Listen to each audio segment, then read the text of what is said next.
Queridos amigos todos, muchas gracias por vuestra presencia, por vuestra asistencia aquí. Y bueno, os voy a presentar hoy al profesor José Luis Orella. Viene a hablarnos sobre su libro, Historia del Fascismo. Profesor titular de Historia Contemporánea en la Universidad CEU San Pablo. Ocupa la dirección de la Cátedra CEU de Historia, Memoria e Identidad. Es doctor en Historia por la Universidad de Deusto y en Derecho Político por la UNED. Y autor de diversos libros y artículos en la línea del catolicismo social, movimientos de derechas y Europa del Este. Uno de los últimos es este que estamos presentando hoy, que es Historia del Fascismo. Pero bueno, tiene muchísimos otros más. Yo os recomiendo muchísimo la biografía de Víctor Pradera. Gracias, Carmen, por tus palabras. Yo casi me voy a poner ya, como me gusta ponerme en clase, porque ya pues, si no tengo la obligación que me encadena el micrófono, prefiero un poquitín de esta postura. Y así. ¿Por qué viene un poco la parte de lo del libro? Bueno, pues la parte de lo del libro viene, pues por lo que nos podemos imaginar, por su dificultad, ¿no? Habitualmente, pues cuando se habla de fascismo, pues es un término casi siempre insultante, negativo, y es una especie de saco de Donaider donde se mete pues todo lo que pues a algunos por sus posiciones políticas, pues bueno, definen, bueno, todo esto que está contra mí, todo se mete dentro. Y por lo tanto casi se podría identificar, o más o menos decir que casi se podría calificar pues como fascismo pues a más del 80% de la población, porque según las opiniones de algunos, todo el mundo entraría ahí, ¿no? A partir de ahí, pues ya vienen un poco las dificultades que es, ¿no? Porque si hablamos sobre el liberalismo, claramente se puede definir en sus diferentes variantes qué es el liberalismo. Si hablamos de socialismo, de comunismo, pues no te digo nada, ¿no? Porque en definitiva son ideologías bastante uniformes, muy homogéneas, y por lo tanto, bueno, pues, puedes calificar sus evoluciones, cuáles son sus objetivos, sus métodos de propaganda, de acción, de actividad, etc. ¿Qué planteamiento, qué diferencia plantea el fascismo con ese aspecto? Pues precisamente su dificultad. Si vamos a los especialistas para definir pues qué es el fascismo, vemos que casi siempre, y especialmente los que tienen una formación marxista, pues siempre lo van a definir de manera negativa. Es bien sencillo, es antiliberal, es anticomunista, es anti todo. Tú también eres anti todo lo demás, eres antilibertad, por eso no se califica de esa manera, ¿no? Sino de otro tipo de circunstancias. Luego, además, el fascismo, por su capacidad un poco de nacionalismo, es muy difícil sacarle características comunes. Quiero decir que cada país tiene pues una circunstancia diferente, ¿no? Si alguno ha leído pues un poco el libro, pues la primera mitad sería casi una descripción, una conquista del poder y un poco la descripción de sus actos un poco en Italia, pero luego la otra segunda parte, la aparición un poco de ese fascismo internacional, de esa aparición de grupos miméticos, y muchos de ellos son difícilmente calificables un poco como fascistas. ¿Por qué? Por la gran diferencia ideológica, material, y que casi comporta pues una imposibilidad de buscar características comunes, ¿no? En ese aspecto, pues si preguntásemos pues, al que es casi el máximo historiador un poco del fascismo, que es Renzo de Felice, ¿no? El que tiene pues, bueno, su biografía en diferentes volúmenes sobre Mussolini, pues él mismo casi con la autoritas que tiene y un poco con la pureza que un valenciano defiende la paella y dice que todos los demás solo hacemos arroces y por lo tanto no sirve, pues Renzo de Felice es de las personas que dicen, no, ¿el fascismo qué es? Solo el italiano, lo demás no son fascismos, ¿no? Y entonces cuando te quedas ya que dices, carajo, ¿no? Y entonces lo demás, ¿qué gaitas es? ¿No? Un poco en ese aspecto, ¿no? Entonces ya los demás pues empiezan, está Emilio Gentile, que es quizá uno de los más expertos, de los más traducidos, por ejemplo, en España sobre el fascismo. A mí particularmente no me suele aportar mucho, es un poco de estos que da una visión muy tradicional en el sentido de decir, bueno, es un antiliberalismo, es un anticomunismo y en definitiva es la última variante que el capitalismo hace para evitar que las vanguardias del pueblo puedan llegar a su proceso revolucionario. Esto no, absolutamente no me dice nada, y desde luego me crea una cuestión que dice, pues es que eso no es así, ¿no? O sea, ya te plantea otro tipo de cuestiones. Roger Griffith, que por ejemplo tiene un libro de fascismo y modernidad traducido, pues curiosamente, como no es historiador, es politólogo, acierta más, ¿no? O sea, es el que defiende y utiliza más bien que el fascismo siempre es un movimiento palingenésico, ¿no? O sea, un movimiento de restauración, ¿no? Un movimiento de estos que dice, estamos en una situación de grave crisis y por lo tanto el fascismo siempre es un movimiento nacionalista adaptado en un presente ahí que intenta por todos los medios restaurar una posición de potencia, inicialmente idealizando algún pasado que ha existido en ese país, ¿no? Para muchos, pues un pasado muy reciente. En el caso de España, pues claramente un pasado pues, bastante más remoto, ¿no? Por eso también la dificultad un poco para entendernos a nosotros. Si buscamos igual casos como pueden ser los nacionalismos bálticos, pues los nacionalismos bálticos surgen en el romanticismo, surgen en el XIX y están muy vehiculados por el término de raza y el término de lengua. Y ya no sáquese porque es lo que mantiene su espíritu de identidad y están muy marcados un poco por esos canales.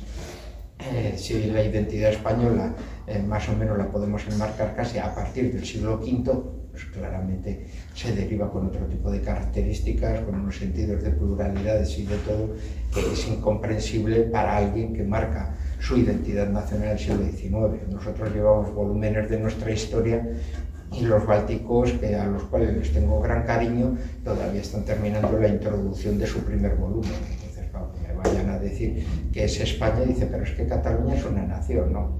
Oye, mira, yo no admito, primero doctórate, que mi país lleva volúmenes de historia, cuando tú termines la introducción y empieces el primer capítulo, empezamos a hablar. Eso no me hace falta que un letón me dé lecciones de historia, ¿no? Entonces, pues ya lo que faltaba, ¿no? Un poco sobre ese término, ¿no? Entonces, después un poco de todo este contexto, pues entonces, ¿cómo podemos definir un poco el fascismo? Más o menos, en parte, lo hemos estado un poco definiendo, ¿no? En el sentido de un movimiento nacionalista, un movimiento restaurador que mira exclusivamente a través del retrovisor hacia el pasado a un momento idílico de época dorada que intenta en ese presente más o menos, se puede decir, ser el representante legítimo o directo un poco de aquello. ¿Por qué en Italia? ¿Por qué? ¿Cuándo surge en Italia? ¿Por qué surge en Italia? Y inicialmente qué es el fascismo y quién es Benito Mussolini, ¿no? Surge a partir después de la Primera Guerra Mundial. ¿Por qué? Porque la Primera Guerra Mundial no es una guerra más, eso tiene un antes y un después. La Primera Guerra Mundial es la que pone punto final a todo un periodo, a toda una evolución que es el periodo liberal y es el nacimiento de los movimientos de masas, ¿no? Entonces ahí se puede entender una de las grandes preguntas que te puedes encontrar cuando estás en conferencias o estás en clases, cuando te dicen, pero yo no entiendo por qué la gente puede apoyar un movimiento no democrático y no apoyar a la democracia de entonces. Cuando te quedas ahí y dices, tú sabías que antes de 1919 en la población el 85% de la población italiana no podía votar. Entonces, estás definiendo como democracia un régimen en el cual no vota el 85% de la población. Y cuando la gente puede votar, por fin resulta que va a votar a los partidos que habitualmente no eran los que estaban anteriormente. Pues, claro, toda una transformación, todo un cambio, ¿no? Se produce un poco todo ese periodo. O sea, la Primera Guerra Mundial es la primera guerra total, es una guerra de movilización, es una guerra que quiebra muchos sentimientos y en el caso italiano se dan varias particularidades. Uno, es el fin de los imperios. El imperio ruso ha desaparecido, el imperio turco también, el imperio austrohúngaro, etc. Y en el caso italiano la unificación ya está hecha, o sea, Italia existe, pero no existe, se puede decir, la esencia del pueblo italiano. Por eso para algunos decían, bueno, la derrota de Caporetto y la victoria posteriormente de Vittorio Veneto es la que proporciona que los italianos de todas partes, del norte, del sur, de las islas, de la península, por primera vez han luchado juntos, han muerto juntos y empiezan a sentirse como un pueblo juntos, ¿no? Con el matiz que anteriormente podría decir, esto es un tema de piamonteses, yo soy siciliano, yo soy napolitano, iros todos a la porra, me cojo mi maleta, me largo a Buenos Aires a vivir y ahí os quedéis todos, ¿no? Y así, que era un poco lo que había sucedido hasta la Primera Guerra Mundial. A partir de esas movilizaciones totales es cuando, podemos decir, los académicos, muchas veces italianos, ven que por primera vez hay una existencia y se está creando una comunidad, un pueblo italiano, cuando se había creado Italia antes, ¿no? Un proyecto, además en ese aspecto de Italia, mediante el cual hay también otra particularidad. ¿Cuál? Pues una generación que va a tener un gran protagonismo, es la generación de las trincheras. Es una generación en la cual todos tienen la misma experiencia, aunque tengan unos orígenes diferentes. El hijo del trabajador industrial, el hijo del campesino, el hijo del burgués de clase media, los tres han luchado en el frente, los tres han sobrevivido a una guerra, en este caso los italianos que entraron en el 16 de 2 años y pico, con 650.000 muertos, y por tanto tienen una experiencia que no tiene nadie. Y los tres han derramado su sangre por Italia, y por lo tanto tienen un algo que no tienen todos los demás, y a pesar de sus orígenes diferentes, les motiva a servir un poco de manera distinta, ¿no? Por eso cuando el 23 de marzo de 1919 se funda en Milán los Fasti di Combattimento, los Fastis de combate, pues ¿quiénes son los que aparecen por ahí y quién es Benito Mussolini? Claro, Benito Mussolini, que es una fuerza de la naturaleza con con un carácter fortísimo, verdadero representante un poco de su padre, mientras que su hermano Arnaldo, podemos decir, casi con las mismas características físicas de Benito, pero más en plan bonachón y gordinflón, y con las características de su madre, pues son dos personalidades completamente distintas, ¿no? Benito Mussolini viene de una familia que ya tienes ese contraste. Una madre maestra católica de misa diaria, mientras que su padre es todo lo contrario. Es un comecuras, que le encanta provocar todos los aspectos de religión, casi de una ideología socializante anarquista, y que le pone a su hijo Benito, y no le pone el nombre italiano, sino en español por Benito Juárez, ¿no? el presidente liberal y masón de México, que se había impuesto pues, al emperador Maximiliano, ¿no? y lo había fusilado. Entonces ahí vemos un poco toda esa carga, se puede decir, un poco en parte también de nacionalismo, pero también de un fuerte laicismo y de un fuerte sentimiento ahí claramente que lo va a heredar en ese aspecto Benito Mussolini, ¿no? Benito Mussolini, pues que será maestro como su madre, pero le expulsarán de la escuela por adoctrinamiento político de los niños, que acabará emigrado en Suiza y de ahí aprende alemán, por eso no necesitaba intermediarios cuando hablaba con Hitler o con Dollfuss, aunque un alemán muy, con el acento suizo, un Benito Mussolini que no sabemos hasta qué punto conoció o no a Lenin y a los bolcheviques exiliados en Suiza, porque coincidieron allí, pero es posible que no coincidiesen en el mismo bar, porque en la miseria en la que vivían todos, pues igual uno tenía que invitar a los demás, igual, entonces se evitaron un poco ese disgusto de tener que andar un poco de esa manera, ¿no? Así que un Benito Mussolini que en ese aspecto vive en el mundo marginal de la revolución. Cuando vuelva a Italia va a formar parte del Partido Socialista, no es un militante más, conseguirá ser director del periódico Avanti, el órgano oficial, uno de los representantes del sector más revolucionario, del sector más reivindicativo, y es un Benito Mussolini que va a encabezar una corriente particular. En los aledaños un poco de la Primera Guerra Mundial, los socialistas van a tener un problema, y va a ser su partición. ¿En qué aspecto? En los nacionalistas y los internacionalistas. Una parte de ellos dice, bueno, tendremos las ideas que sean, pero ha estallado la Primera Guerra Mundial y todos tenemos que ir juntos a combatir por nuestros países. Son las famosas uniones sacras de apoyo a los gobiernos. Todos somos franceses, todos somos alemanes, todos somos italianos, etc. Pero siempre va a haber una parte que van a decir, pues yo me niego a esto. La verdadera guerra es la guerra de los de abajo contra los de arriba. Y por lo tanto, la única guerra moral es una guerra civil, para provocar una dictadura del proletariado ganada con las armas de la revolución. Esos sectores internacionalistas serán los que posteriormente se conviertan en los neobolcheviques y formen los partidos comunistas posteriores. en Francia, el que empezó diciendo eso, le pegaron 2 tiros en los aledaños de la Primera Guerra Mundial y se acabó el problema. En Alemania serán los que capitalicen la revuelta de los espartaquistas y se les aplique la ley de fugas de esa manera, etcétera, ¿no? O sea que vas a tener sectores de ese tipo. Benito Mussolini es el contrario, es el que participa a través de ese nacionalismo de intentar reintroducir a Italia lo que son los territorios irredentos, ¿no? Los territorios perdidos, los territorios que están poblados por italianos pero todavía no pertenecen a Italia y que mayoritariamente forman parte del Imperio Austrohúngaro, ¿no? Toda la zona de Istria, la zona de Trieste, la costa dálmata, donde hay amplias poblaciones del Imperio Austrohúngaro de descendientes de venecianos o de otros lados, que por lo tanto podían incorporarse, otorgando, convirtiendo pues, el Adriático en un lago italiano de esa manera.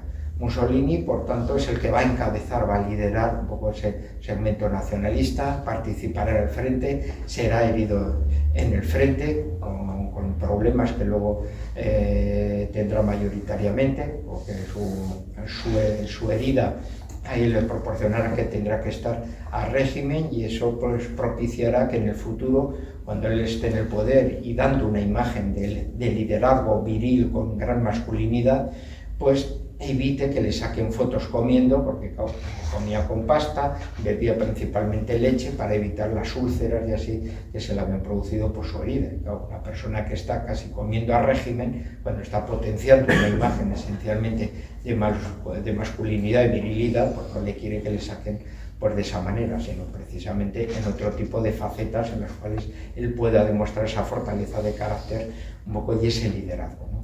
Así que Benito Mussolini proviene un poco de ese campo de la izquierda, más bien de los sectores revolucionarios, no de los sectores reformistas del socialismo, pero plenamente adherido un poco a ese camino patriótico, a ese camino nacionalista, ¿no? Así que a la vuelta con el final es cuando provoca y lidera un poco esa corriente. Como ha sido el gran líder un poco de Avanti, pues gran parte de los que van a conformar esa masa inicial del fascismo van a ser periodistas y muchos procedentes precisamente un poco de ese ámbito socialista. Entre la gente que vayan a llegar, pues van a llegar muchos sindicalistas revolucionarios, ¿no?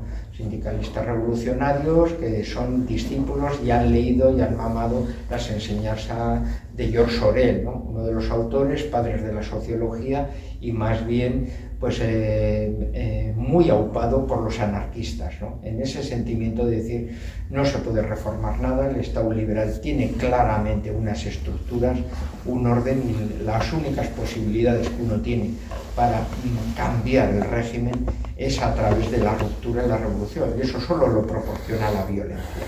Tenemos claramente un poco esa visión de choque que tiene el anarquismo, y muchos de los sindicalistas revolucionarios influidos por los acontecimientos de la guerra pues van a estar también teñidos de ese nacionalismo y dicen, caramba, ¿no? ¿Cómo podemos decir, encontrar un camino que sea diferente al anarquismo, pero que nos proporcione esa grandeza de patria en la cual nosotros nos consideramos desengañados? Los franceses tienen un botín, los británicos tienen otro, los italianos hemos puesto 650.000 vidas en la balanza y nos han dado unos valles alpinos y 4 tonterías ahí, caramba, los demás han repartido media África y se han quedado todo el imperio colonial alemán, etc. A nosotros no nos han dado ni las migajas de todo ello, ¿no?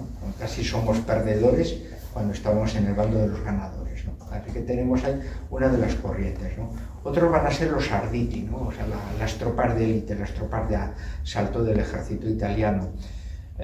Cuando en la Primera Guerra Mundial la gente se desgasta y están teniendo centenares de miles de muertos y la guerra se ve casi como una especie de cronos que devora unidades enteras, ¿no? Y tenemos un poco esas memorias de Tempestades de acero de Ernest Junger, ¿no? Cuando te retratan algunos de los párrafos que llega soldado novato y así, hola, me llamo Hans, ¿y tú cómo te llamas? Mira, yo no te quiero conocer, no quiero saber nada de ti, eres un puñetero novato, mañana estarás muerto, no quiero saber nada de ti, ¿sabes? En fin, no quiero sufrir más, ya está, no te quiero conocer, tú mañana vas a ser un muerto. Me llamo Hans. Pues podemos decir esa cuestión terrible de la Primera Guerra Mundial. Los últimos momentos será cuando empiecen con unidades de comandos. ¿Qué tal si en vez de llevar a la gente como matadero, seleccionamos a los más voluntarios o con más alta moral, formación atlética, entrenamiento especial, armamento de todo tipo con gran superioridad, sobre todo de temas de asalto, y esas unidades las infiltramos en el frente, provocamos toda una crisis en la retaguardia, eliminando estados mayores, polvorines, etcétera, y podemos provocar rupturas del frente, ¿no? Lo que pasará con Caporetto, y uno de aquellos oficiales de esas nuevas alternativas era un oficial prestado alemán, que era el comandante Erwin Rommel, ¿no? De posterior, podemos decir, vida más famosa, ¿no? En ese aspecto. Claro, esas unidades, por ejemplo, pues como los Arditi, que van a llevar eso, van a utilizar una simbología pues muy llamativa, de calaveras, de tibias, de no sé qué. Son los que dicen, bueno, nosotros hacemos labores casi suicidas, porque vivimos el presente, porque el futuro, quién sabe si estaremos aquí, no estaremos aquí, etcétera, ¿no? Las unidades de asalto austríacas, alemanas o las italianas van a ser unas unidades, podemos decir, que se van a sentir por encima de todos los demás. Somos voluntarios, damos la vida por los demás y por lo tanto somos verdaderos novios de la muerte, ¿no? Cuestión que posteriormente, cuando Millán Astray crea la famosa Legión, no crea una fuerza, podemos decir, colonial, que dicen aquí va todo lo peor precisamente para que luchen aquí contra unos pueblos subdesarrollados y ya está, porque no queremos utilizar unidades regulares, sino que precisamente el alma de esa unidad, en vez de ser una unidad un poco vergonzosa de segunda categoría, resulta que va a ir a lo contrario, una unidad de élite de asalto con toda una mística que se parece muchísimo a las tropas de élite que se han ido forjando en el acero de la Primera Guerra Mundial, ¿no? Claro, esta gente con ese sentido de orgullo, muchos de ellos son los que van a llegar precisamente al fascismo como rompedores. Pero ojo, cuando salgan a la calle y se encuentren con los comunistas resulta que van a responder con los Arditi del pueblo, ¿no? Los Arditi del pueblo que proceden de esas unidades. Yo también soy revolucionario, yo procedo de los Arditi y por lo tanto viva Stalin. Pues ya hemos armado, ¿no? El choque de trenes con gente un poco de ese tipo, ¿no? Y así. ¿Quiénes otros marcan mucho y nos definen muy bien el espíritu del fascismo? El futurismo de Filippo Tommaso Marinetti, claramente, ¿no? ¿Por qué? Pues porque es un carácter de mentalidad plenamente rupturista, ¿no? En el sentido de que Marinetti tiene esas expresiones provocadoras, ¿no? Porque quiere romper plenamente la mentalidad liberal que existe. Cuando le dicen, bueno, ¿usted qué haría con los museos? Prenderles fuego, ¿no? Y así, pero bueno, ¿cómo puede decir eso? Mire la Victoria de Samotracia, una motocicleta es mucho más bella que la Victoria de Samotracia, ¿no? Y así, porque apelo a la juventud. ¿Por qué? Porque la juventud es la que tiene ideales y se sacrifica y se quema como un ideal. Apelo a la velocidad, pues una motocicleta tiene tecnología, marca futuro, marca velocidad.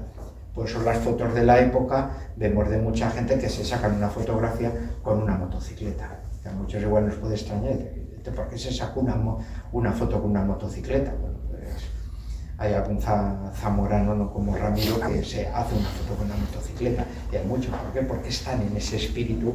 Soy de vanguardia, no miro hacia el pasado, solo miro para adelante, y entonces joven, velocidad y una vida para quemar, ¿no? Fin de la cuestión.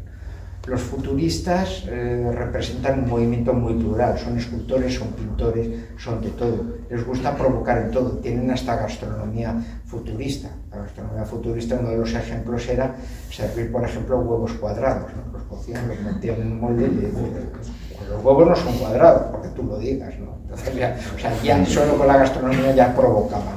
E incluso las esculturas de caballos son casi sin patas, son con los tendones, con todo, y ves todo el tronco, todo, o sea, todo es, podemos decir, potencia, todo es velocidad, todo es arranque, ¿no?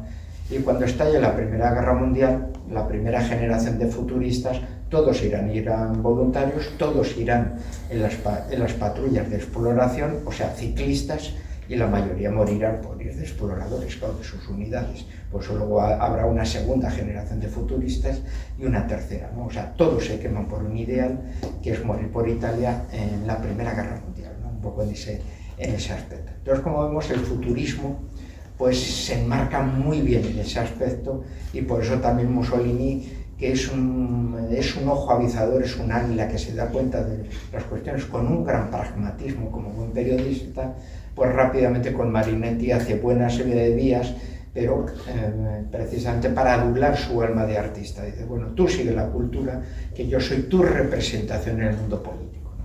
Entonces, de esa manera se evita una competencia, se evita un liderazgo y, por el contrario, podemos decir, vampiriza o parasita esa imagen de ruptura, de vanguardia cultural que el fascismo va a tener gracias, se puede decir, un poco a esa simbiosis que también desarrolla con el futurismo, ¿no? Entonces, como vemos, inicialmente va a tener un planteamiento plenamente revolucionario, procedente desde luego de la izquierda inicialmente. Lo veremos el mestizaje, porque el fascismo no es un movimiento puro, por eso es muy difícil de identificar, porque depende de cómo lo hagas. En el caso italiano va a ir luego mestizándose con muchas corrientes ideológicas que van a ir integrándose.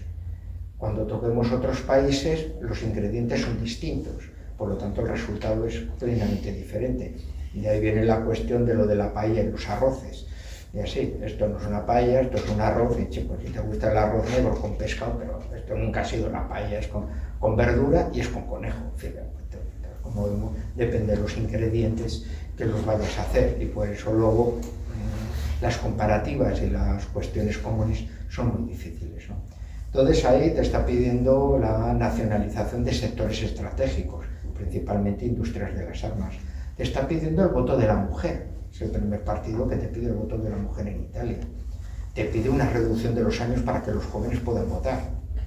Hay que tener en cuenta que si después de la Primera Guerra Mundial es cuando aplicas el sufragio universal, ha desaparecido toda una generación masculina en la guerra. Por lo tanto, los jóvenes no son jóvenes como ahora, que tardan 4 o 5 años en madurar. Son jóvenes que ya están con una responsabilidad que podían haber tardado unos años, pero la generación que estaba arriba ha desaparecido. Por lo tanto, ellos son la nueva mano de obra, son los que acaban de llegar a ese mercado, y por lo tanto están con una responsabilidad que igual, bueno, pues podían haber esperado tiempo para hacerla, ¿no? Los fascistas quieren claramente que tengan también la responsabilidad política, que puedan votar, porque ellos, como un movimiento nuevo de reciente aparición, se están encontrando que gran parte de las simpatías están en esos sectores que no votan. Luego, las mujeres, pues claro, las mujeres también ha habido un cambio sociológico. ¿En qué sentido? En la Primera Guerra que se ha contado con ellas. Si todos los hombres son movilizados para ir a las trincheras, ¿quién va a ir a las fábricas? Pues las mujeres. ¿Y qué trabajos van a hacer? Todo. Y cuando tienen un periodo de descanso, ¿qué hacen? Pues fumar. Y cuando salen de la fábrica, ¿qué les apetece? Pues tomarse una cerveza. Pues una mujer decente no entra en un bar si no habla acompañada de un hombre. ¿Y de qué? ¿Y qué hombres hay en ese momento en una ciudad? Pues el que esté cojo, que lo han enviado a su casa. Entonces, pues, o te encuentras 20 mujeres que han salido de la fábrica y están todas detrás del cojo para que les rompa un bar, o al final rompen a los moldes y dirán, entramos todas y que sea lo que Dios quiera. Porque a ver quién les va a atender también en el bar, pues la mujer del posadero, porque el posadero está en la trinchera también, pues tampoco es que vayan a tener muchos problemas. Entonces cambian los roles, cambian las costumbres, cambian los hábitos ahí, y entonces la mujer, ¿por qué no va a votar? Si lleva, en algunos casos, hasta 3 años realizando todo tipo de trabajos con unos cambios sociales fortísimos y por lo tanto con unas circunstancias, ¿no? El primer grupo fascista en Inglaterra lo monta una mujer. Que ahí vemos, lo que para que cuando apareció Mosley se fueron todos con Mosley, y la tía pues, bueno, pues se vino a Canarias y se murió en Canarias, que no está mal para irse uno de retiro del exilio, ¿no? Entonces, bueno, pues ahí pues la Rota Lincoln pues ahí acabó, ¿no? Así. Entonces, bueno, vemos un poco pues, la novedad, la frescura con la cual aparecen, y que claramente los sectores más novedosos que nunca habían votado, que nunca esto, esto sí nos gusta. ¿Qué particularidad y qué rivales va a tener? Hombre, los partidos liberales suelen ser partidos débiles por un lado y fuertes en otro. ¿En qué sentido? Son opciones de voto. O sea, tú le votas y puedes cambiar de voto, porque detrás del partido no hay nada. Quiero decir, los partidos liberales no tienen ningún mundo asociativo. Entonces, ¿cómo se sostienen? Pues gracias al caciquismo local. la compra del voto, la corrupción. O sea, la corrupción siempre se mantiene en estos momentos porque gracias a la corrupción tú puedes apelar a unos resultados y puedes asegurar un resultado. O sea, ¿por qué el jefe del Estado, el rey, le puede poner a alguien como primer ministro y entonces convoca elecciones sabiendo que el primer ministro que él ha nombrado va a tener mayoría absoluta? Pues gracias a la corrupción, la compra del voto. Dice, a mí me pagan 3 pesetas, si le voto a este. Y el cacique me ha dicho esto. Bueno, pues están los agentes electorales y por lo tanto el caciquismo pues llevaba a la gente y la gente pues sacaba un sueldo diario pues gracias a haber ido a votar a quien tenía que votar y ya estaba, ¿no? Y de esa manera se obtenían los resultados pactados, ¿no? De esa manera. Claro, los socialistas, de los cuales luego el comunismo surge en 1919, los católicos sociales, porque dentro de los católicos sociales va a haber democristianos, va a haber católicos liberales, pero también va a haber católicos autoritarios, corporativistas, de todo. Por eso me niego a llamarlos democristianos, porque les gustaría los democristianos de 45 tener la fuerza y pluralidad ideológica que tenían los movimientos católicos sociales, ¿no? Y son partidos que hay mucho más detrás de ellos, hay todo un mundo. Tienen sindicatos, tienen asociaciones, tienen todo tipo de asociacionismo. O sea que cuando sucede incluso el crack del 29, etcétera, la mayoría de estos partidos en otros países no se van a poder disolver, los partidos liberales desaparecerán. Un partido socialista, un partido católico social, es imposible que puedan bajar, porque tienen todo el electorado, muy vertebrado. Son movimientos en los cuales uno no es que vote, o sea, uno vive. Como pasaba aquí en España con el carlismo, con lo otro. Dice, caramba, yo compro prensa solo de mí eso, cuando salgo del trabajo me voy al círculo o a la casa del pueblo o lo que sea, donde me tomo los vinos con la gente que piensa igual que yo, etc. Entonces uno se relaciona exclusivamente con la gente con la que piensa. Es un modelo de vida. Y por lo tanto, un modelo de vida es muy difícil sacarle a alguien. Pues hay partidos que desaparecen y hay partidos que dicen, joder, parece mentira, con todos los casos de corrupción, y este tío no cambia el voto. Es que no lo va a cambiar. O sea, si se entera, se quedará en su casa. Pero luego no te va a votar a ti. Son cuestiones, son otras mentalidades. Eso pasa con los socialistas, pasa con los católicos sociales, y los fascistas tienen que crear su mundo. Y su mundo es hacerse un hueco a codazo limpio. Metiéndonos por cifras, pues ese fascismo revolucionario procedente de la izquierda, ¿cuántos pueden ser? En ese momento de 50 a 60.000. Podemos decir ese sector que podemos decir que siempre van a ser camisas negras revolucionarios, que no les gustan los curas, que todos han sido, antes de llevar la camisa negra yo llevé la camisa roja, o sea, podemos decir un poco ese tipo de segmento. ¿Qué sucede cuando entramos en el bienio roso, ¿no? El bienio rojo?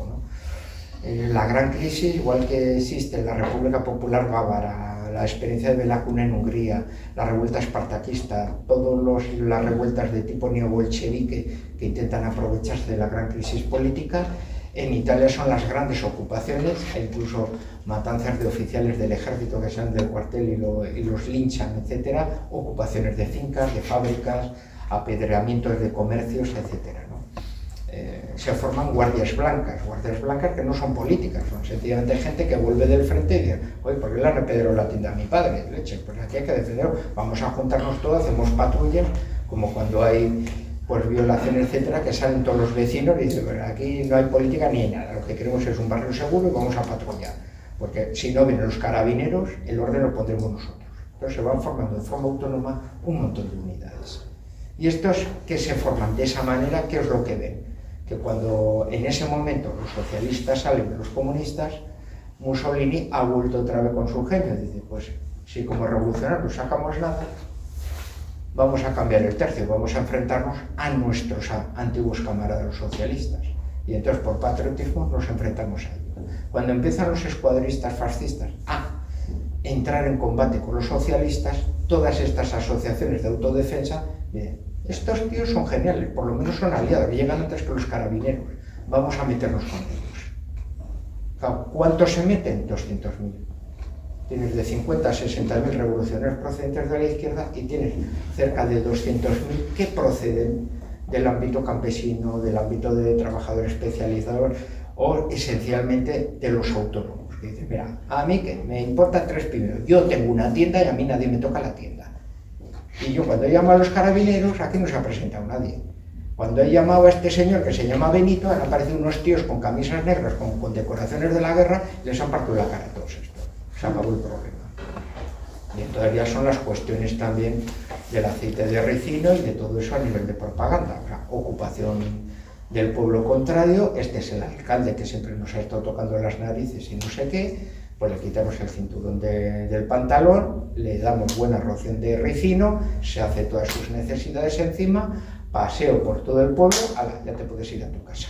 Luego nosotros hacíamos lo mismo con un alcalde tuyo en otro pueblo. Entonces podemos decir que al menos hay muertos, hay caídos en esto, pero sobre todo también hay una campaña, se puede decir, de, podemos decir, coger a los líderes locales del contrario y ridiculizarlos delante de su gente con el aceite de ricino de esa manera, ¿no? Entonces vemos un poco esa particularidad. Cuando se produce la marcha de Roma, pues un aspecto a tener en cuenta, ¿no? ¿En qué sentido? ¿En qué aspecto? Pues que Mussolini va a llegar al poder de manera legal. Y esto, decimos, pues mejor para él, ¿no? Pues en aquel momento para él no, es una vergüenza. La concentración de la marcha de Roma es una concentración solo de los escuadristas, no de toda la militancia fascista. Ahí. Entonces es de los 60.000, podemos decir, de los chicos duros, de los que protegen los mítines y atacan los de los demás, ¿no? Así que por lo tanto son los que se van a meter un poco en ese ámbito de concentración. ¿Cómo responden los demás? Aquí tenemos también otra particularidad. Los Sempre Pronti, por ejemplo, son la milicia paramilitar de la Asociación Nacionalista Italiana, ¿no? Que van con camisas azul celeste, y estos son los representantes de la extrema derecha. Pues un poco los meto. ¿Por qué? Para muchas veces, bueno, pero el fascismo es extrema derecha. Pues no. Un fascista no puede ser de extrema derecha. Y es muy difícil que la extrema derecha y el fascismo se lleven bien. En algunos países, por ser dos grupos con poca importancia, alguna vez se han coaligado y se han fusionado, pero habitualmente suelen ser enemigos aparte. ¿Por qué? Porque alguien de extrema derecha, como los nacionalistas italianos, son de preservar el orden, enemigos claramente de la revolución, y por lo tanto para ellos el que manda es el rey, hay que conservar esto, y lo único, pues en momentos delicados como ese, potenciar lo que es el ejecutivo. Por lo tanto dicen, ¿quiénes son los mejores hombres de la historia? Pues Bismarck, Napoleón, etc. O sea, gente fuerte, gran autoridad, y si las calles se ponen con gente, pues como Napoleón, pones un cañón con metralla y se acaban los problemas, todo el mundo a casa y ya has mantenido el orden de esa manera. Entonces, como vemos, una mentalidad que no tiene nada que ver con el fascismo a nivel original un poco de eso. Los nacionalistas italianos son de los que se ofrecen. Así, si el rey nos lo ordena, con la policía, con el ejército, disolvemos a estos tíos. Nos da lo mismo un revolucionario negro con un revolucionario rojo. Entonces vemos ahí el matiz, la diferencia, la gran cuestión. ¿Qué opina el rey? Pues pactismo. Pactamos, y si hemos doblegado y hemos domesticado a cualquier político liberal, ¿por qué Benito Mussolini va a ser diferente? Todos los gobiernos son de coalición, ¿no? ¿Qué perdemos con que entren en una coalición? El poder siempre domestica a los grandes idealistas y revolucionarios, ¿no? Así que el revolucionario Mussolini entra y sale el honorable primer ministro Benito Mussolini, ¿no? Con un gorro de chistera y todos con cara de alucinados. Pero jefe, ¿de qué va disfrazado? Tú te callas. Sí, ¿no? Y es un gobierno de coalición. De ahí viene que haya que crear el mito. Pero Benito Mussolini, ¿cómo puede ahora hablar a su gente diciendo hemos llegado al poder de manera democrática en un gobierno de coalición? Oye, esto nos avergüenza. Nosotros no podemos llegar, bueno, pues creamos el mito, ¿no? La presión, todos como salimos concentrados de nuestros pueblos, con nuestras armas, nuestros cuchillos de cocina, lloviendo, no sé qué, llegamos a Roma y el poder se derrumbó y tomamos el poder de una manera revolucionaria. Entonces se crea el mito de la marcha de Roma de esa manera. Es un mito que se crea después para darle la contextualización revolucionaria de que los fascistas han llegado al poder estéticamente de una manera revolucionaria, porque solo de una manera revolucionaria se pueden sentir verdaderamente que han llegado, es la conquista del poder. No hemos negociado con nadie, no nos lo han entregado democráticamente, lo hemos tomado, porque si no yo no duermo esta noche. Vemos el sentido, podemos decir, que se tiene en ese aspecto. Claro, tienes un gobierno y tienes una capacidad, y te han dado un año con poderes especiales para desarrollarlo. ¿En ese año qué vas a hacer? Bueno, pues hay que hablar con todos para tener una mayoría parlamentaria. En ese momento Mussolini tiene 34 diputados.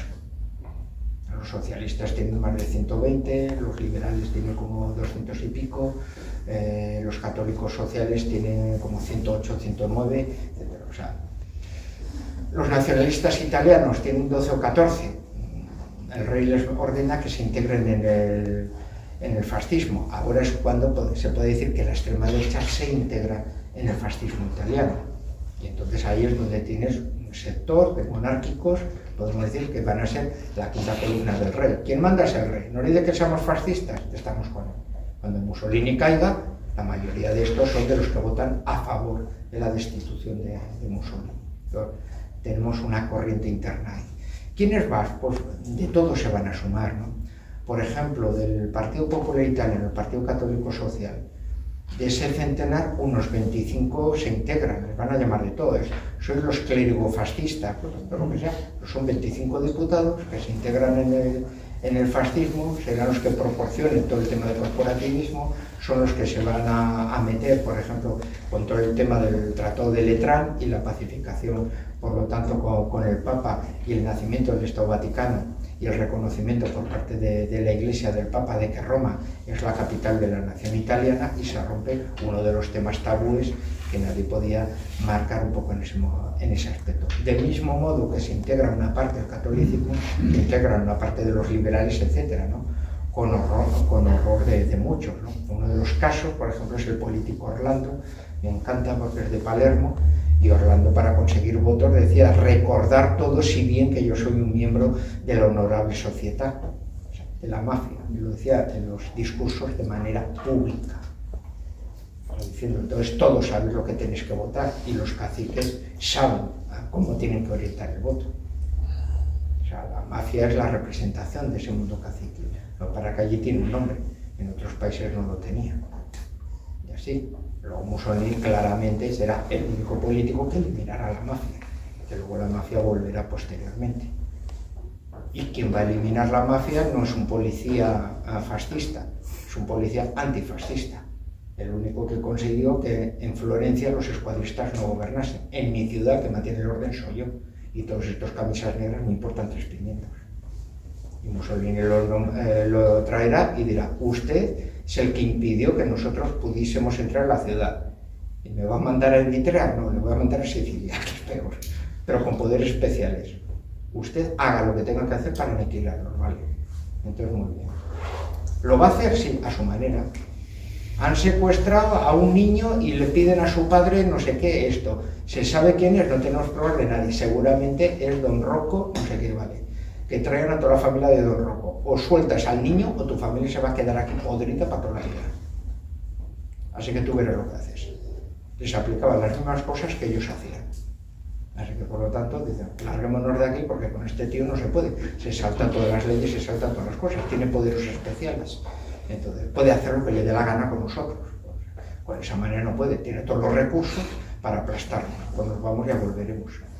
Y ya está. La mafia se fue, y luego ya vino con los jeeps, entre comillas, de la liberación de Estados Unidos, ¿no? La operación Torch y todo esto. Entonces ahí vemos, podemos decir un poco los cambios. Yo es lo que hago porque ya podemos decir, solo me quedan casi, bueno, unos minutejos más, pero por lo menos casi mejor para un coloquio, ¿no? Como vemos, incorporaciones, etcétera, con crisis y cuestiones. El grupo uno de los casos es igual, el de Matteotti, que sería como el de Calvo Sotelo al revés, ¿no? O sea, Mussolini cambia, por ejemplo, la lista electoral y entonces en vez de votar al partido fascista, ¿a qué vas a votar? La plataforma electoral del gobierno. Dice: cambio el sistema electoral, pongo un sistema mayoritario, la primera fuerza se lleva el 60% de todo. Y en vez de presentar el partido fascista, voy a presentar la lista del gobierno, en la cual vamos los fascistas y todos los que forman parte del gobierno. La mayoría le van a votar, va a sacar más del 60%, ya tiene mayoría. La oposición se hunde. Entonces, y la oposición, el que va a ser más beligerante, va a ser un diputado socialista, ya como Matteotti. Este es el que, según todas las pruebas, Mussolini no tiene nada que ver, pero los escuadristas hartos dicen, este tío se va a enterar. Lo cogemos, le pegamos una paliza, lo tiramos en el campo y ya está. Se les fue la mano y lo mataron. Es un caso, podemos decir que algunos lo asemejan con el Calvo Sotelo, por la cuestión que en este caso Mussolini me había metido la fama a mí, porque joder, yo no quería hacer esto, vosotros quién os ha mandado a hacer todo esto. Por eso luego todas las depuraciones contra los escuadristas y controlarlos un poco de esa manera. Lo que no se cuenta es como, podemos decir, la oposición, se puede decir, socialista y liberal, a la semana a uno de los diputados socialistas le pegan 2 tiros en el tren delante de su hija. Esto por Matteotti, diputado por diputado. Esa parte no la cuenta. El diputado fascista que llevaba unos meses, era del Partido Republicano, y era de los que se habían, podemos decir, pasado al fascismo, ¿no? Pero como vemos, ojo, que decía, ojo, es que los fascistas eran violentos, pero bueno, los otros no se quedaban atrás, ¿eh? Aquí todo el mundo reparte leches, ¿no? Un poco en ese aspecto.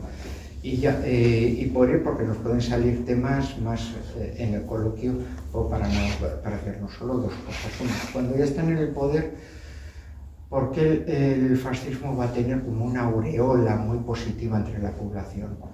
Porque son los que van a protagonizar la modernización de Italia. Son los que aprovecharán muy bien el crack del 29 como una oportunidad. Es el New Deal de Roosevelt.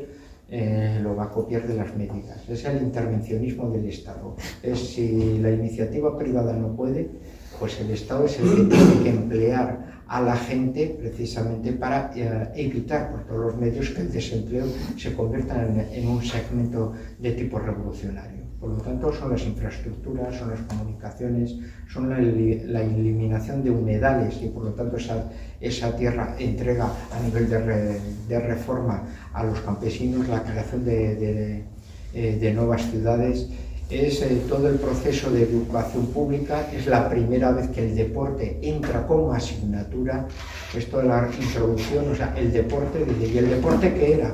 El deporte era una labor de la alta clase para labores de ocio. Ahora es una labor obligatoria para toda la población para demostrar pues, la cuestión sana, la cuestión atlética, etc. Y el deporte se convierte en una manera de hacer patria. Cuando los Juegos Olímpicos se ven de una manera diferente, no son 4 pringados que van allí de la alta sociedad a jugar y a hacer, nosotros somos como los griegos del pasado, sino que empieza a tener una importancia y Benito Mussolini empieza a ver la importancia que tiene el deporte a la hora de crear orgullo de sentimiento nacional. Por lo tanto, los sectores famosos del deporte de masa, el boxeo, pues acá Primo Carnera. Primo Carnera es un tío que sobrepasa los 2 metros, que casi no sabe boxear, pero tumba todo solo por su potencia. Aprenderá a boxear en Estados Unidos. Pero él va a estar y se va a convertir en el símbolo de Italia. El fútbol, pues lo mismo, es el que va a ganar 2 campeonatos mundiales de fútbol con la selección italiana y va a potenciar. También se va a inmiscuir en el fútbol. No puede ser que solo Turín y Milán puedan ganar la liga. Roma, la capital, tiene que tener un equipo fuerte. Por lo tanto, los 4 equipos de fútbol se fusionan porque lo digo yo. 3 se fusionarán y uno será el que tenga las narices de decir, así, nosotros decimos al Duce, no. Los 3 equipos que se fusionaron crearán la Roma y como buen equipo fundado por Benito Mussolini será el equipo de toda la vida del Partido Comunista en el futuro. El equipo que le dijo no a Mussolini y le dijo ahí te quedas es el H. Posteriormente el equipo del movimiento social italiano. Son italianos, o sea, no encuentres racionalidad. Entonces vemos ahí la fuerza. Y luego el cine. El cine ya lo utilizan los bolcheviques para adoctrinar e ideologizar esencialmente a una masa de gente analfabeta. Mussolini lo utiliza como alternativa. No podemos ver cine americano, no nos pueden meter sus valores, por lo tanto no vamos a traer películas americanas. Tendrá que hacer una excepción con Mickey Mouse, Topolino, porque ha habido una revuelta de los niños, pero fuera de esa parte, pues va a haber cine italiano. La fuerza del cine italiano nace ahí, en la fundación de Cinecittà, en la fundación del Festival de Venecia, todo. El Festival de Venecia es el ministro de Cultura. ¿Y era fascista? Hasta este momento no, es un liberal que se va a hacer fascista, esto en el gobierno. Y entonces el que funda, podemos decir, es todo el luche, es toda la promoción y por lo tanto la fuerza del cine, en la cual pues tienes incluso la trilogía hay de Rossellini, que aparte de Roma año cero, etcétera, todo eso del inicio del realismo, que dices esto es contrario a los alemanes, bueno, es que utiliza los mismos argumentos porque tiene una trilogía fascista.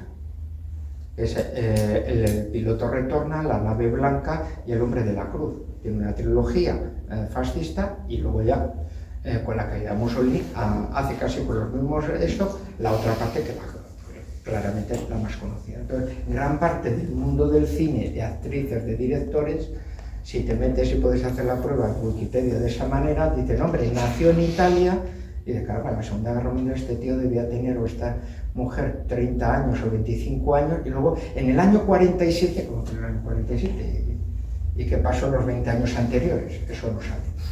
O sea, todos proceden del mundo de Cinecittà y todo el mundo va a hacer su labor y luego claramente ya desarrollarán su labor ya en la Italia ya posbélica, un poco de ese aspecto, ¿no? Pero tienes todo el proceso de modernización, todo ese proceso y por lo tanto lo que podremos denominar la llegada de los servicios sociales y públicos hasta el último rincón de Italia se produce en la época del fascismo. Y por lo tanto se va a identificar con ello y ellos lo van a hacer claramente por la propaganda. Y hay que veamos, podemos decir un poco esa cuestión. ¿Van a tener errores? Hombre, claramente. La entrada de la guerra. La entrada de la guerra hunde, podemos decir, la popularidad. El ejército italiano no estaba preparado, gran parte de su material motorizado lo han perdido en Etiopía, otra parte ha sido enviado a la guerra aquí a España precisamente para apoyarnos al bando nacional, que es el principal suministrador del bando nacional en ese aspecto, y claramente pues, el ejército italiano no ha repuesto gran parte de su material en ese sentido. Y tiene un material también que con la evolución de la guerra se van a encontrar, bueno, es que les va a ser imposible. Es que los italianos son cobardes. Vamos a ver, si tú estás en el norte de África, te ataca un blindado Matilda británico, a ti te dan una autoametralladora antiblindada que tiene que perforar y las balas rebotan, ¿qué haces? Pues dices, bueno, pues o me dejo aplastar por el blindado porque no hago nada, o echo a correr y soldado que corre es soldado que lucha mañana. Por tanto, pues ya está, ¿no? Entonces, ¿es cobardía? Pues que tienes un armamento que no es eso. Pues las unidades de la República Social Italiana no son acusadas de cobardía precisamente, y son los mismos italianos, ¿no? Entonces, cuando había armamento, pues la capacidad se demostraba de otra manera. Pero aquí vemos un poquitín, por lo tanto, esa particularidad, y ya la última idea ya sería, claro, ¿esto va a crear una repercusión a nivel internacional? Pues sí, una repercusión internacional. ¿Quiénes la van a coger? Pues principalmente gente joven procedente del mundo de la derecha, y por lo tanto con una visión distinta. Y entonces, claro, cuando se dice, no, es que por ejemplo, o el falangismo, o el racismo, o el otro, es que es el fascismo. Sí, no, porque un José Antonio dice, nosotros no somos fascistas, porque no somos copia del fascismo italiano. Es una identidad propia española, y la mayoría del material humano son gente católica practicante de congregaciones marianas que proceden de ese ámbito, y por lo tanto con una mentalidad distinta. Lo cual no quiere decir que se incorpore gente de izquierdas.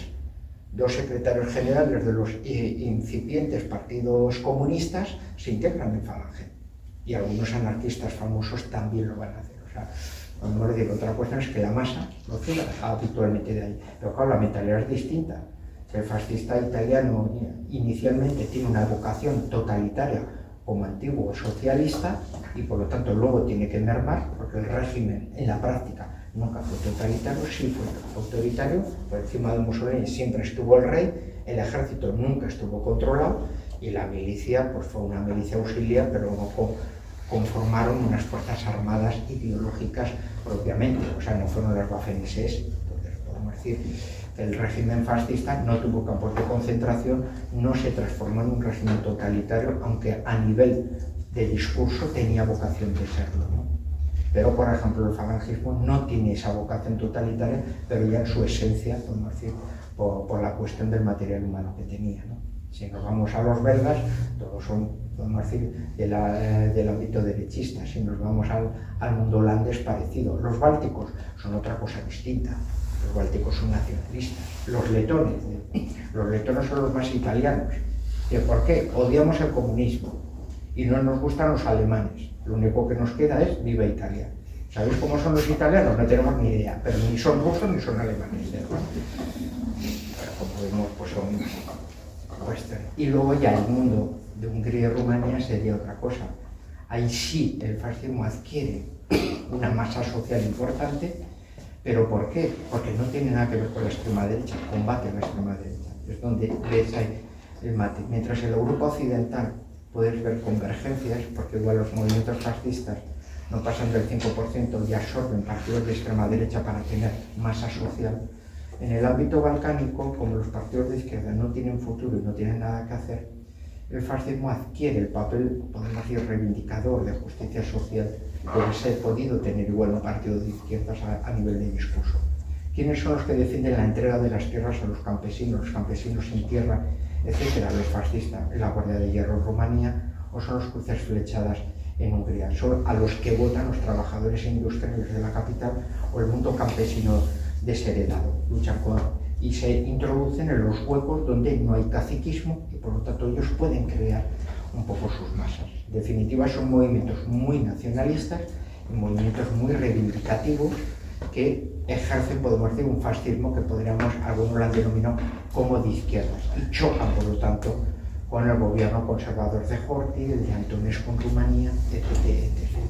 Esa cuestión. Pero bueno, yo creo que está bien dejarlo aquí y luego ya...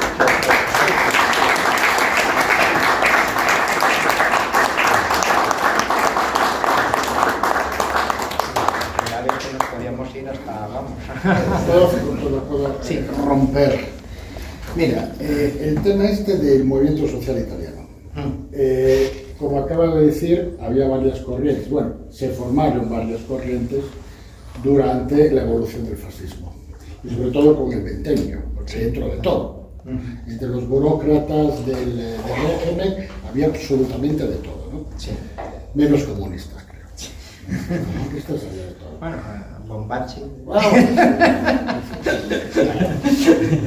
Entonces, claro, se formaron varias corrientes que yo creo que se reproducen en el movimiento social italiano. Por ejemplo, tenemos la destra nazionale, sí, que era un poco la derecha burguesa. Sí. Tenemos la destra radicale, que se remite a Pino Rauti, que era un poco la destra, digamos, revolucionaria, pagana, paganizante. Sí, sí. Pino Rauti, Giulio Scaevola, toda esta gente. Y luego pues tenemos una destra social, que está un poco a medias, ¿no? Esto hasta que duró la MSI, lógicamente. Ahora ese mundo, no solo humanamente hablando, porque muchos, claro, ya fallecieron, sino doctrinalmente hablando, prácticamente ya no existe. O sea, esas diferencias en Fratelli d'Italia, que sería el heredero directo del movimiento social italiano, pasando por varias etapas y por otros grupos, ya no representa ninguna de estas corrientes, creo yo. ¿Cómo lo ves? A ver, pero como bien has dicho, las evoluciones son muy distintas. O sea, el movimiento social italiano, pues si hay alguno, que yo creo que muchos de vosotros ya venís ya bien formados, ¿no? En ese sentido, tiene una frase que casi los define, que es no restaurar, no renegar, ¿no? Y por lo tanto van hacia el futuro, pero con ese sentimiento de pertenencia, ¿no? Y también con la obligación durante la Guerra Fría, pues muy presionado, de que tampoco se pueden mover, aunque en los congresos luego aparece alguno con camisa negra, pero bueno, están un poco obligados de allí, ¿no? Fascismo y libertad, ¿no? Ahí está. Pero claro, los Fratelli, por ejemplo, pues claro, ya son los que son herederos de Alianza Nazionale, en la cual sabían la transformación del movimiento social italiano, pero luego de liberales, de no sé qué, que vienen del hundimiento de todo el pentapartido, etc. Incluso en la fusión, vamos, en la aparición de los Fratelli, los miembros el fundador está Crobeto, el ministro de Defensa, que es un democristiano, y luego los otros son de los sectores, podemos decir, como más moderados de los coroneles del MSI, que son los que entraron en los gobiernos de Berlusconi. O sea, y que colaboraron con Fini, o sea, eran los hombres de Fini. Son los hombres de Fini, o sea, el sector más así. O sea que vemos claramente que los Fratelli es como una derivación conservadora, como cualquiera nos dice, tú piensas igual que tu abuelo. Bueno, pues tengo aspectos de mi abuelo, pero igual por el contexto, la cuestión, hombre, que sea como mi abuelo, pues vete tú a saber, ¿no? Pues es posible que no. Por eso a mí muchas veces me gusta compararlo con otros, por ejemplo, ¿no? Muchas veces cuando dicen, en todo el mundo conservador es el heredero del fascismo, o no. Porque nos metemos, por ejemplo, pues una cuestión, pues no sé, la Falange Socialista Boliviana. Ya sé, claro, una escisión de la Falange Socialista Boliviana es el mar de Evo Morales. Bueno, que ahora Evo Morales lo han echado de ella, bueno, pues vete a saber cómo va a evolucionar. Y el MNR, que sería ahí, pues luego ahí ha tenido sus evoluciones como el peronismo, que ya no sabes en qué dirección está, ¿no? La mejor definición del peronismo creo la dio el propio Perón, ¿no? Cuando llegó a Ezeiza, que los peronistas se disparan entre ellos en el aeropuerto, Perón dijo, bueno, vamos a ver, es que ellos creían que yo era de ellos, pero yo siempre he sido de los nuestros. Ahora ya decir eso, ¿no? Y así. O los basistas árabes, ¿no? Los basistas árabes, eso tengo una anécdota, me invitaron a un meeting de estos así, de hablar del basismo, de verdad que fue, y vamos, había una colección, vamos, los de Podemos eran los moderados, ¿no? Vale, entonces, esta gente, ¿quiénes son, no? Y claro, y tuve que hablar de esto, claro, todos pensaban que yo iba a hablar, claro, del Estado fascista de Israel y el antifascismo de eso, claro, no, vamos a ver, el duce es Gamal Abdel Nasser y los basistas es el fascismo en versión árabe, no estaba más claro, estaban algunos con unos problemas ya de cortación, estaban cortación cruzadas por todos los lados. Claro, el basismo ahora está en la Internacional Socialista, precisamente, ¿no? Pero claro, inicialmente nadie niega la cuestión, y Nasser colgaba a los comunistas y colgaba a los hermanos musulmanes, porque él mismo ya decía, vamos, como dejemos a estos así, es que un día nuestras mujeres van a ir tapadas.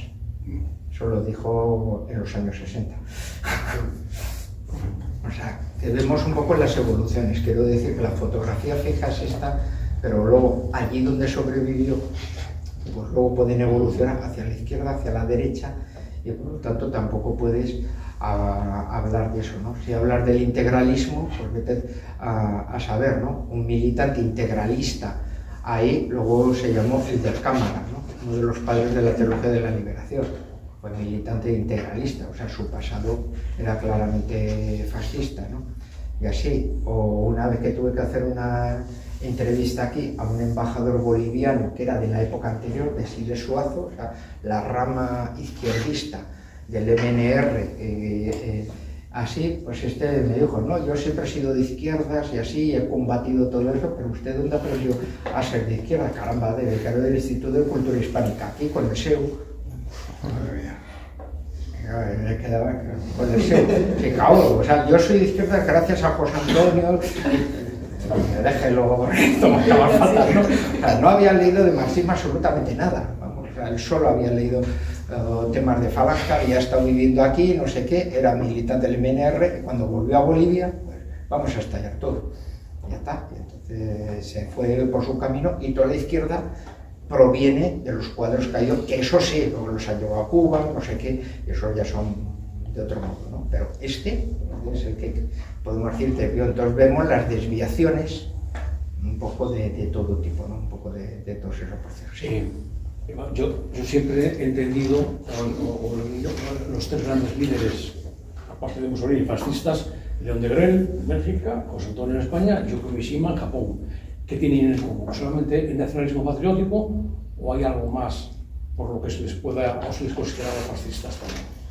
Bueno, vamos a ver, los japoneses, yo la verdad es que lo del fascismo japonés a mí me gusta un poco eso, ¿no? Porque es mezcla el nacionalismo tradicional. Y Yukio Mishima además es un personaje bastante especial, ¿no? Porque es de los escritores japoneses más occidentalizados, que trataba con todo el mundo occidental, y precisamente el contraste con el mundo de Occidente luego resulta que tiene todo un proceso de reinterioración y de procurar volver otra vez a sacar un poco ese mundo tradicional, ¿no? Entonces es una evolución que yo, aunque fundase luego su asociación ahí del escudo y así, no lo tomo tanto como fascismo, aunque sí una corriente interesante, porque precisamente lo que intenta es provocar, o sea, yo a Yukio Mishima más lo veo como un intelectual que a través de su asociación podía haber sido la simiente de un movimiento fascista japonés. Eso es otra cosa, porque él está apelando a un movimiento palingenésico. Los japoneses tenemos que retomar nuestra raíz tradicional y por lo tanto ir un poco en ese aspecto, ¿no? Entonces, pero es como Charles Maurras. Charles Maurras nunca fue un fascista, pero sus discípulos sí evolucionaron, algunos de ellos, hacia el fascismo, ¿no? En el caso de León Degrelle es un caso de evolución permanente, ¿no? O sea, cuando triunfa es un movimiento corporativista católico similar a Adolfo, Salazar, etc. Así, otra cuestión es que tenga un mayor empuje y él admira mucho lo del fascismo, pero procedente del mundo de la derecha. Su principal ideólogo es Joseph Strauss, un corporativista católico claro. Y luego, cuando ya decide, porque lo liberan de la cárcel de Francia, el tema de la colaboración, mayoritariamente le siguen, hay una minoría que no. De Grune es el que forma la resistencia belga, con un grupo de resistas, era el jefe del Senado, del grupo parlamentario del Senado, y de Grune forma el primer grupo de la resistencia belga, lo llama Falange. Luego muere en un campo de concentración alemán. Y Joseph Strauss luego rompe con Degrelle, dice, cuando empieza a apelar ya, somos una fuerza de izquierda nacional, somos nacionalsocialistas belgas, albagones, etc. Y entonces Joseph Strauss dice, mira, yo ya lo siento mucho, pero yo ya no puedo seguir ahí. Luego vamos fusilado después de la guerra, Joseph Strauss. Quiero decir que podemos decir, hay evoluciones y depende de cuando le saques la foto, eso. Entonces León Degrelle sí que un hombre que va evolucionando, va en un proceso de fascistización, es plenamente fascista y luego ya es un proceso, casi ya de proceso de nazificación, en el sentido, podemos decir, más claro ya que va allí, manteniendo unas peculiaridades, porque él es un hombre muy pragmático, él casi sacrifica el partido para crear una unidad militar que pueda poner a los belgas en la misma situación de los alemanes cuando termine la guerra. Estos van a mandar, y los que van a mandar y van a ordenar el nuevo mundo si ganan son las SS, la Wehrmacht. Por lo tanto, nosotros tenemos que estar en las SS y tenemos que formar parte del desfile de la victoria. Cuando eso suceda, pues mira, hasta entonces hay que mirar todos los lados. Entonces es un hombre muy pragmático. Entonces no sé yo ahí, aunque tuvieran sus admiraciones con José Antonio, eso, porque curiosamente los belgas que vienen a luchar a la guerra civil son los de la Legión Nacional de Honecker. Ahí sí vienen 50, 60 belgas, ninguno resista. Los que vienen son los otros que tienen un pensamiento como más belgicista. Somos de derecha, somos veteranos, odiamos el separatismo y a los de izquierda. Por cierto, nos vamos a España a partirles la cara a esos y se acabó. Y eso lo tenían más claro. Entonces son gente un poco diversa. Y más o menos, y luego el caso de José Antonio, que es un poco lo que hemos dicho, José Antonio o Coderanu o Degrelle son, podemos decir, las personas también por su juventud más miméticas con eso, y que proceden y llevan y lideran unos fascismos que nacen en el ámbito de la derecha y los van socializando y convirtiendo en movimientos revolucionarios, ¿no? Entonces cada uno con unas características propias, no son copias de lo italiano. Llevan, por ejemplo, el inglés copia todo, la camisa negra y todo, y luego ya empieza a poner su propia simbología. Estos no, o sea, estos tienen una identidad cada uno muy fuerte, muy plena, ¿no? Y así. Y por ejemplo, el belga, pues sí que junta una generación muy regeneracionista, acusa los casos de corrupción del Partido Católico, como José Antonio choca con la CEDA, un poco en esos aspectos, o sea, tienen caminos muy similares.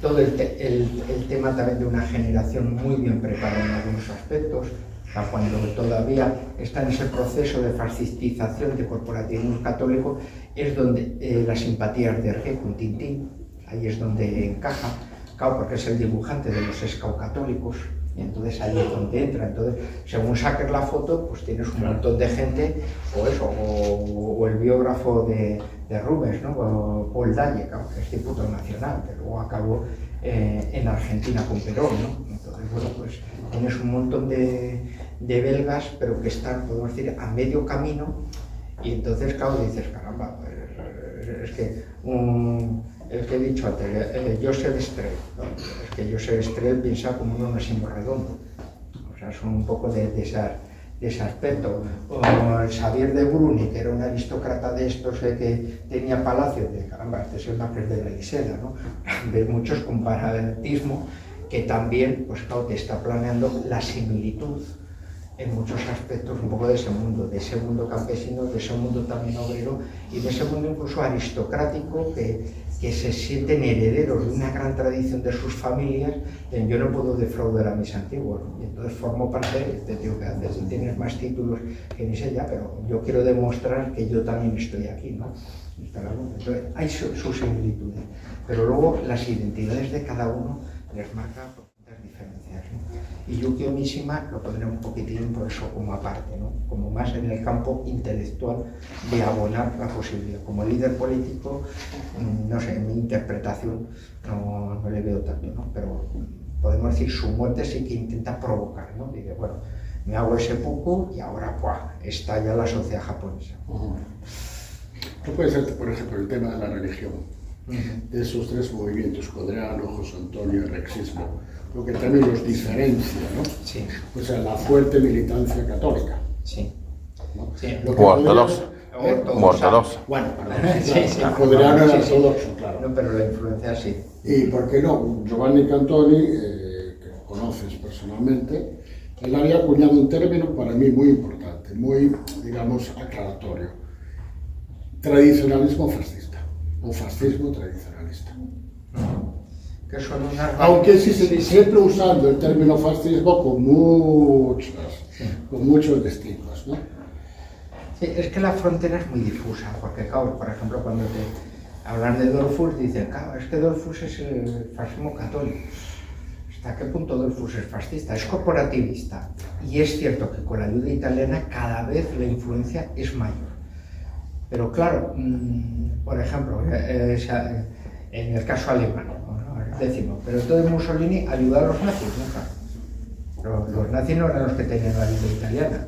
Entonces los fascistas italianos, el hombre de la maleta, ¿quién llevaba el dinero italiano a las elecciones de Weimar y a quién ayudaban? Ayudaban a los nacionales populares, a los conservadores, a la derecha prusiana.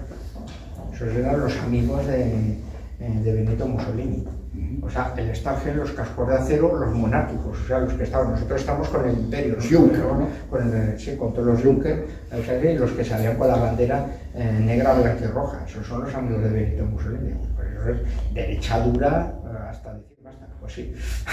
Pero es a esos frente a los otros. No se siente cercano, por ejemplo, a los nazis, otra cuestión es posteriormente, sino en ese momento.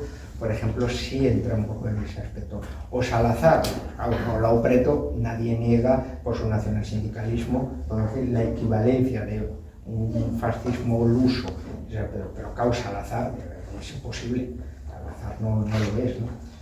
Otra cuestión es que son barreras muy difusas, porque ahora diríamos Serrano Suñer, y yo lo diría con los alumnos de la mañana y diría claramente, ¿no? ¿Por qué? Por su facha, por su juventud y sobre todo por la presencia con el uniforme. Pues, diputado de la CEDA por Zaragoza. Eso es imposible, pues era lo que era, ¿no? Él no fundó la Falange con José Antonio, aunque alguna vez entre amigos lo llegó a decir. ¿No? Él era diputado de la CEDA. O sea. Entonces hay rayas difusas, se puede decir en esos aspectos, ¿no? Y así. Has descrito muy bien toda la interacción que hay entre, como en la génesis y el fascismo, están muy vinculados al socialismo, marxismo y el fascismo. Pero siempre me ha llamado mucho la atención que justo antes de la Segunda Guerra Mundial hay entre ambos una retórica de antifascismo, anticomunismo, y se utiliza. Entonces, claro, eso hace que después se dividan bueno, hay un momento del Pacto de Barbarroja, ¿no? No, Pacto de Barbarroja, del Pacto de Acero. Parece que están ahí los liberal, pero luego se rompe y se convierte en un mundo de liberales, capitalistas y comunistas contra el fascismo, de los nazis y demás. Entonces, ¿qué fue el factor determinante para que realmente hubiese una ruptura entre esos bloques, habiendo tenido una génesis tan común? Y si no sé si lo has pensado alguna vez o es una curiosidad que yo siempre he tenido, ¿qué ha sido el factor determinante para que al final los comunistas vieran más aliados en el capitalismo contra el fascismo que al revés? Pues porque cuando los soviéticos colaboran con los nazis, no lo hacen porque sean nazis, sino lo hacen porque son alemanes. Me explico. La alianza que tenían ya venía de antes. Los nazis heredan una alianza. Pero la cuestión es que la potencia, con el pacto Ribbentrop-Molotov, a la hora de repartirse las armas. Pero claro, cuando tú has tenido por el Tratado de Versalles la obligación de eliminar la flota, la aviación, todas las armas especiales, tienes un ejército de 100.000 hombres con armas ligeras, o sea, la Guardia Civil, en definitiva, y no tienes más, y cuando estalla la Segunda Guerra Mundial, resulta que tienes pilotos, tienes submarinistas, tienes artilleros, tienes más gente especializada, a un momento esta gente de dónde ha salido, porque no los tienes de ningún lado. Entonces, ¿dónde se han entrenado? ¿Dónde han estado escondidos de la Unión Soviética? Y eso, ¿cuándo? Porque es que le suben en el 33, no le dio tiempo, no, es que estaban en la época de la República de Weimar. O sea, la URSS vendía materias primas, como hace ahora, como Federación Rusa, y Alemania proporcionaba patentes. Las centrales hidroeléctricas de Stalin están con patentes alemanas.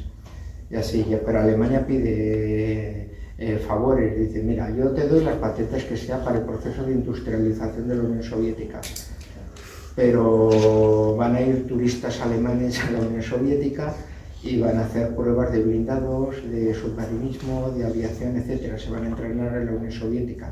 Y algunos prototipos de submarinos y de aviones formarán parte luego de las patentes que se entregan a la Unión Soviética. Porque para que son modelos antiguos, el Panzer I, Panzer II, o sea, cuestiones muy de ese tipo. Pero con los submarinistas, las tripulaciones, etc., se van a entrenar mucho en la Unión Soviética en la época de la República de Weimar. Por lo tanto, esa alianza ya existía desde antes, podemos decir, y resulta para poder saltar el Tratado de Versalles. Y luego Hitler, la única cuestión que hace es, bueno, vamos a dividirnos Europa en dos áreas porque yo necesito tener las espaldas protegidas. Tú quieres recuperar la frontera del Imperio Ruso antiguo, así que métete con Finlandia o los países bálticos y arrebata la antigua provincia de Sarabia, la actual República de Moldavia, a los rumanos, que lo tenían los rumanos, y yo entre tanto pues me voy a por los demás, ¿no? Entonces no es tanto un acuerdo ideológico, aunque nos parezcan dos movimientos totalitarios con muchas semejanzas, los dos construyendo cada uno una sociedad diversa, sino, ojo, que heredan una alianza previa que a nadie le gusta citar, porque claro, todas estas citas... Entonces la Unión Soviética estaba colaborando con un régimen democrático parlamentario, la República de Weimar, pues sí. Porque decirlo de Hitler, ya sabemos, los dos son totales. No, es que es una herencia que proviene de antes y se potencia en ese aspecto, ¿no? Curiosamente, el más antinazi en ese momento es Mussolini, es el único que moviliza tropas italianas para proteger la independencia de Austria, cuando todo el mundo se queda en los discursos. Y parece que los fascistas van a entrar en guerra con los nazis. Y entonces todo el mundo se queda alucinado. Bueno, Mussolini es el único que envía tropas al Albrenero y dice que protejan a Austria. Por las vacaciones las pasaba Adolfus y él, las dos familias juntos.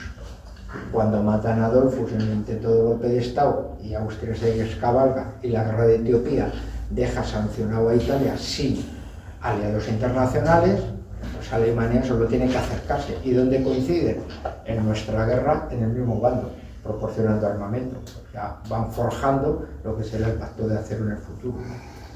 Pero cada uno manteniendo, podemos decir, un poco sus influencias, sus cuestiones, pero como digo, la cuestión de la Unión Soviética, ojo, porque ya viene un poco de antes, ¿no? Ahí. Y entonces la gestión de recursos, no sé qué, tenía que pasar previo a las ideas políticas. O sea, tú no más una cuestión geopolítica. Lo dejamos aquí. Más bien. Sí, no tenemos que dar por finalizado porque... No vamos a llamar a los de pizza.